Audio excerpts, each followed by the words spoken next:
I want to talk through some ways that you can document abuse.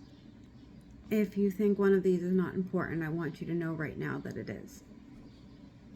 Start keeping copy of any letters, phone calls, text messages, screenshots, and anything that you send in response. This will prove that they actually provoked it and that they can't use your response as an excuse for why they acted the way that they did. Take screenshots of any unwanted text or texts that came after you asked not to have communication. If you live in a state where you can record conversations, I do not, but if you do, you can put an app on your phone to record incoming calls, so if they are calling you and if they're threatening you, you can record the call. Most abusers will have other people do their dirty work too. So if there are flying monkeys or other people that are around that are participating in the smear campaign, you can also keep track of what they say and messages they send to you, as well as any texts and screenshots and things like that. If there are any witnesses to abusive conversations, you can have them write up statements as well.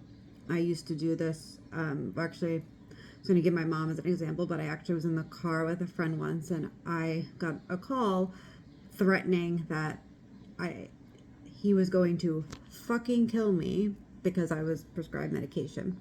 And so she heard that. She heard it because it was on Bluetooth, and I had her write up a statement and send it to me so that I would have it if I ever needed it.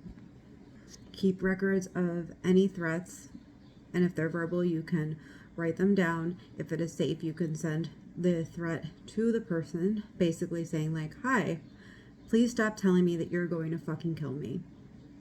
Thank you." Most of the time they're saying this not in anger, but you writing it down and sending it to them, it puts a timestamp on it. But now sending it to them is not always safe, right? And we know that.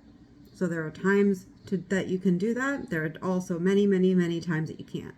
But you can also put it in an app that would have a timestamp. Google Docs does timestamp when you put edits in, but they also, it's hard to show that. I'd recommend emailing it to yourself. That puts a timestamp on it. It's also good to keep a calendar and a date of incidents. You can even use a color coding system of verbal abuse, physical abuse. I know how hard it is to be listening to this as I talk about it. I'm literally telling people to write down these things, but in the cycle of abuse, what happens is we forget, or we have reasons to think that this is not the case, right? We gaslight ourselves. I talk about all the time about self-gaslighting. And now we want to get away from that, right? We want to begin to stop gaslighting. So even if these things are for us to get right with the reality of what we're dealing with, it's still helpful. And I still want you to be in a position of power. And all of this stuff will be needed, because chances are of you staying in this relationship for the rest of your life, you wouldn't be on this page if that was your plan.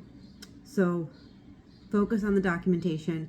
If it needs to be kept with somebody else, a family member, a friend, in your car, at work, find a place to leave it that the other person will not get it and see it. But this is all really, really important.